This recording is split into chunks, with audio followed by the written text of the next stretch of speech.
дар бораи як бародаре ки аз кишвари мо нест. Ин кор дар ҷои ғализӣ ё ин ки дар ҷое ки ба ҳар гуна гуноҳҳо даст мезананд рух додагӣ нест. Ин воқеа рух додагиае бо ҷавон дар хонаи худо, дар Маккаи муқаддас, дар дохили хиди масҷид. Вақте ки ин ҷавон ба назди мо омад, ман ба хондани дуо шурӯъ кардам, ки дар натиҷа ӯ ба замин афтида худша ба ҳар тараф мезад ва ба овози бегона сухан мегуфт. Аниқтарш ба садои зане ки ӯ худша ҳамчун королева муаррифӣ мекард ва гуфт ки ҳамроҳи мо як лашкаре ҳастае ки ва бародаро, пеш аз видеоро сар кардан, чун ҳар вақта ссилкае ки дар комментария видео закрепит кардагия, и барои шахсое ҳастае ки мехоҳанд дар бурди ҷангвор бозингаро пул кор кунанд. Ва ссилка будро ин регистратсия кунем, бинем ба наздики ки бой дора, ки ҷанг дора, ва фаромӯш накунед дар вақти полин регистратсия кардантон промокоди канала истифода барен, ки ин промокод ба шумо имконият метад то ки то 6000 рубла бонус ба даст биёрен. Ссилка барои регистратсия ва промокод барои бонус ба даст овардан дар комментария закрепит шудагиа. бародаро, омада салому алайкум, хуш омадем ба канали Сим Шарипов. Бо шумо ҳастам ман Муҳаммад Шарипов. Касе ки қисми 1D барномаро тамошо кардагӣ нестай, ҳатман будро ин тамошо кунем бародаро. Баъд иша тамошо кунем ки и давомай 2 қисми пешинаи барномаро метавонед ки аз канал биёвен, фақат 1D дора. ва ё ин ки болои экранда бинен паскаскада ҳаст. Оё мо далши қисми ҳамира мекунем ё ин ки намекунем, именно решат мекуна ана ҳами видео, барое ки видеои пешинара якумша хуб қабул карден, дуюмша на он қадар хуб ва марҳамат ҳами охирон шансае ки сеюмша агар ки хуб қабул кардан далши мекунем, накардан темаралиш мекунем. Барои чӣ хотир ки мақсади пан кардани видео ҳамияе ки ӯро тамошо кунан, агар ки тамошош накардан какой смысл? Дӯстони ман, як саволи хеле ҳам муҳим аст ки аз ман пурсидагиянд. ҳаст ҳолатҳое ки аломатҳои беморони рӯҳӣ мувофиқат мекунанд бо аломатҳои бемории ҷисмӣ. во тафтиш мегзаранд, дар беморхона анализ меспоранд, ягон чиз тағйир намеёбад, лекин баъдан одамо мегӯянд ки ӯ солимай. аммо ба дуо хондан сар мекунем, қуръон мехонем ба и бемор, ки дар натиҷа аломатҳои чашм, сеҳр ё ин ки ҷин мушоҳида карда мешавад. баъди дуо хондан ин аломатҳо гум мешаванду бемор мегӯяд ки ягон ҷои баданаш дард намекунад, ҳамаш хуб шуд. лекин баъди ҳамаи бемор боз давом мета шикоят карданда дар баъзе аломатҳои беморӣ. дар ин ҳолат чӣ кор кунем? баъдан дар ёди ман расид як ҳодиса, ҳатто як таъмне. аз ҳамун вақтое ки мо ёд дорем хурдсол будем, як зан дар ҳамсоягии мо зиндагӣ мекард ва ҳамаи мо медонем ки ин зан бистари хоб аст ва аз ҷош намехезад. мо бузург шудем, ман ба хондан шурӯъ кардам ва ӯ ба назди мо омада гуфтанд ки ту ба хондан шурӯъ кардагиай, омада модари маро бихон. ман гуфтам бале, бо ӯ чӣ рух додагиай? ман ёд дорам ки модарам гуфтагӣ буд ки ин зан баданаш шох шудагиай. ӯ ба ман ҷавоб дод ки дар ҳамаи ҷо мо будем, анализ супордем, дар рентген будем, дар ҳама сохторҳои тандурустӣ, лекин сабабша ҳеҷ дарёфт карда натонистем. ва ман ба хондани ин зан шурӯъ кардам ки дар як вақт зан гуфт, нигоҳ кунен, ба ангушташ нишон дода гуфт, бинен чӣ гуна паша парвоз кардастай. ҳамаи мо дар канори ӯем, лекин ягон касе аз мо ягон хел пашара намебинанд. баъдан бадани ӯ ба ҳис кардани дард оғоз кард. баъди чӣ ман ба ӯ барномаи табобата додам, массаж кардан ба равғани тумини сиёҳ, оливкию масла, ки дар натиҷа дард сахт шидан гирифт ва аломатҳо намоён шидан гирифтанд. ва ман тақрибан табобати ӯро давоми 1 моҳ давом додам. ба розгии Аллоҳ дард гум шуд.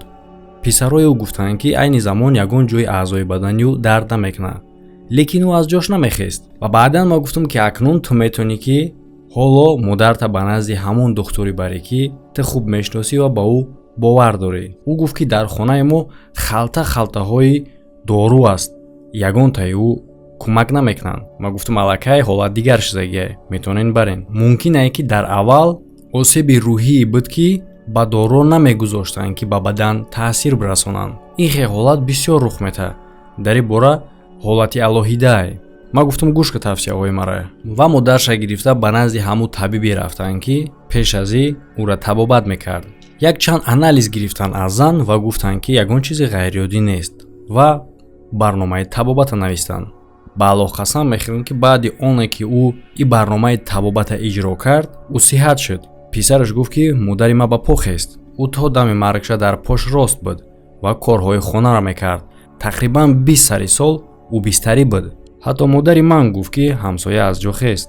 Ман гуфтам субҳоналлоҳ. Ва ӯ баъди ба пӯ хестан аз писараш мепурсад ки бо ӯ чӣ рух дод. ман ҷавоб додам мумкин аст ки ӯ осеби ҷисмонӣ дошт, не ки бинобар ин осеби рӯҳӣ ҳам дошт ки дар таъсир кардани доруҳо халал мерасонд. Мешава ҳамин хел ҳолате ки бадани шахси осебдида таъсири ягон дорура ҳис намекунад. барои он хотире ки аллакай ӯ рӯҳан хеле ҳам осеби сахт дорад. баъди оне ки осеби рӯҳӣ мерава, бадан сеҳатшидан мегирад. барои ҳамин хотир ман ҳам ба беморо, ҳам ба одамои мехондагӣ мегӯм. аз нуқтаи назари табобати дунявии замонавии ҳозира мақоми мо ҳамчун равоншинос аст. дар аслам ин рост аст. ира танҳо метавонанд рад кунанд ҳамон шахсое ки бовар надоранд. лекин мо бояд ба медицинаи замона, психиатрия бигем ки шумо бояд хеле ҳам диққати ҷиддӣ битен дар ин ҳолатҳо. пайғамбари худо ҳазрати муҳаммад саллаллоҳу алайҳи васалам гуфт: чашм ҳаст, сеҳрам ҳаст ва Аллоҳ дар китобаш дар ин бора хотиррасон кардагиаст. шахси мехондагӣ ва беморам бояд ки дар ин бора даракдор бошанд. мисол мегирем, шумо беморен, ба назди духтур рафта ягон намуд дору мегирен. мисол мегирем, зидди аллергия ягон дору мегирен. баъди истифода бурдан ягон тағйирот намебинед. ҳаракат кунед, як бор бихонед. гӯш кунед сураҳо зидди ҷоду ва дар баробари давом битен табобати медицинскитона. ё ин ки доора дар хиди ҳамин доруҳо бихонед. сироп боша, ягон таблеткаи сахт, ё ин ки ягон таблеткае ки мехӯриш. шайх ибн ҷибрин ҳамин хел тавсия додагиаст ки дар дору сура хонда суф кунед, баъдан истеъмол кунед. аз Аллоҳи бузург хоҳиш мекунем ки ба мо ёрӣ расонад барои кӯмак кардан ба беморо.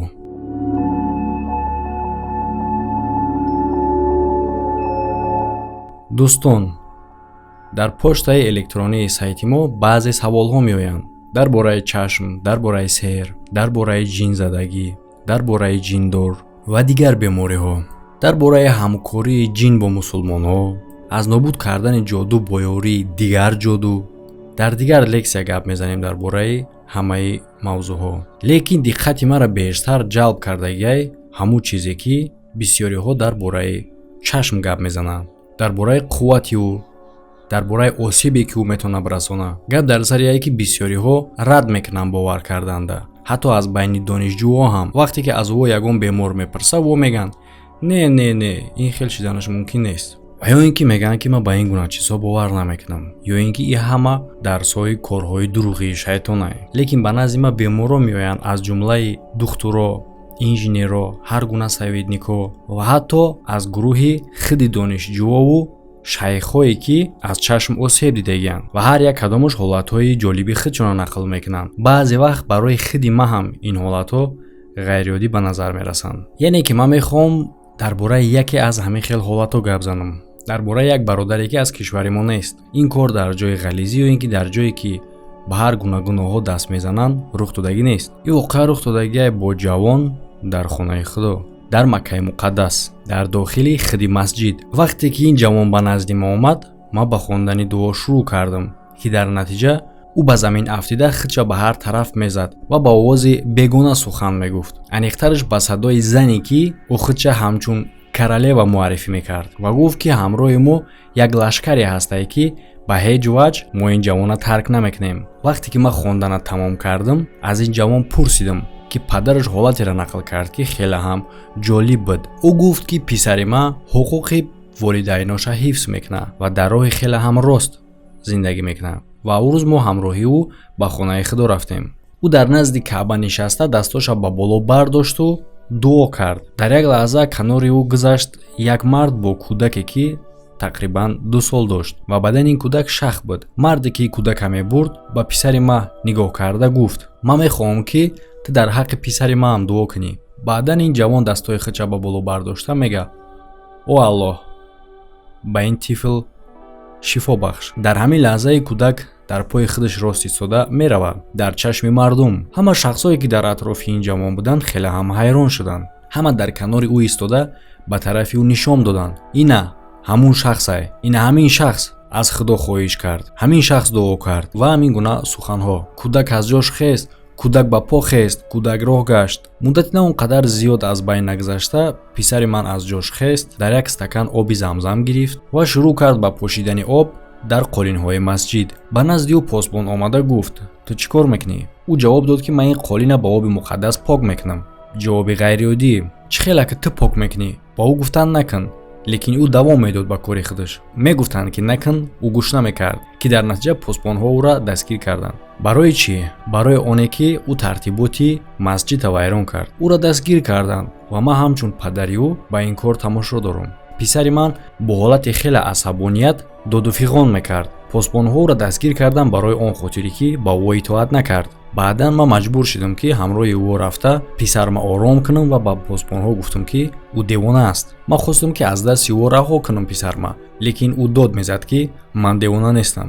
ҳангоме ки ӯ бовар кардам ба девона будани ӯ, ӯро ба ман супорида гуфтанд: агар ки нигоҳубин кардаш бутонӣ, дигар ба ин ҷо наёр. ман писарма гирифта ҳамроҳи ӯ ба ҷида баргаштам. ман якчанд муддат вақт ҳамроҳи ӯ дар хона будам, лекин дар ин вақт ӯ ҳаракат мекард ки аз назди мо дур бишина. ӯ дар ақли худаш набуд ва хеле ҳам ғазабӣ буд. ман пурсидам дар ин бора аз имоме ки дар раёни мо аст ва ӯ гуфт ки ӯро хондан дар корае. ман ҳамроҳи ӯ ба назди як шайхи хеле ҳам машҳур рафтем ва ӯ гуфт ки хондан дар корае бо ӯ рух додагиҳои ҳамин чизе ки имрӯз дар шумо рух додагӣ буд. баъдан баъди муддати дарози хондан як овоз аз бадани ӯ баромада мегуфт: ин барои оне аст ки дуои ӯ қабул шуд. ӯ зери таъсири чашм қарор гирифт, ки дар натиҷа мо даромадем ва вазифаи мо ҳамие ки тамоми ҳаёти ӯро вайрон кунем, то ки мусулмонҳо ягон фоида аз дуои ӯ нагиранд. ки ин ҷавон дардҳои хеле ҳам сахта таҳаммул карда тақрибан муддати 6 ё ин ки 7 моҳ табобат мегирифт ва аз Аллоҳ ба тамоми қувваш хоҳиш мекард ки ба ӯ сабру таҳаммул бита. сураи Бақара ва дигар дуоҳоро хонда ба масҷид рафта то вақте ки худованд ба ӯ шифо мебахша дуо мекард. мақсади ҳамаи ҳолат ҳамие ки чашм дар асл хеле ҳам ҷолибае. ӯ метавонад ки ба тамоми ҷо ва ба ҳар як шахс осеб расонад, касе ки набошад. дар инҷа ягон чизи ғайриоддиш нестае ки одам метавонад зери таъсири чашм осеб бинад, ҳатто дар ҷойҳои муқаддас. ҳаст дигар ҳолатҳои ба ин монанд, лекин дар ин бора мо гап мезанем дар дигар лексияҳомон. то вохӯрии оянда, дар паноҳи Аллоҳ бошед.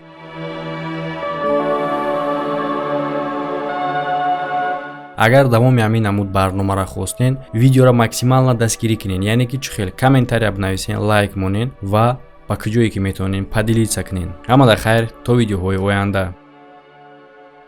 ва касе ки агар дида боша, барои он хотире ки дар баъзе ҷойҳо нишон намета, агар ки шумо дар бари кнопкаи подписаться кнопкаи спонсировать пайдо шудагӣ боша, ин чӣ маъне дорад? шахсе ки спонсори канал мешава, подробнаша дар ҳамун спонсировать пахш кунен, далчиш меброяд.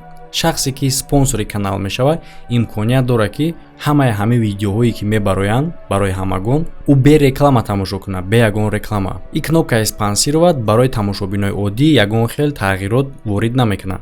ӯ мисли пешина метавонанд ки видеоро тамошо кунанд. ин танҳо барои шахсое ҳастае ки дар байни видео рекламаро нағз намебинанд.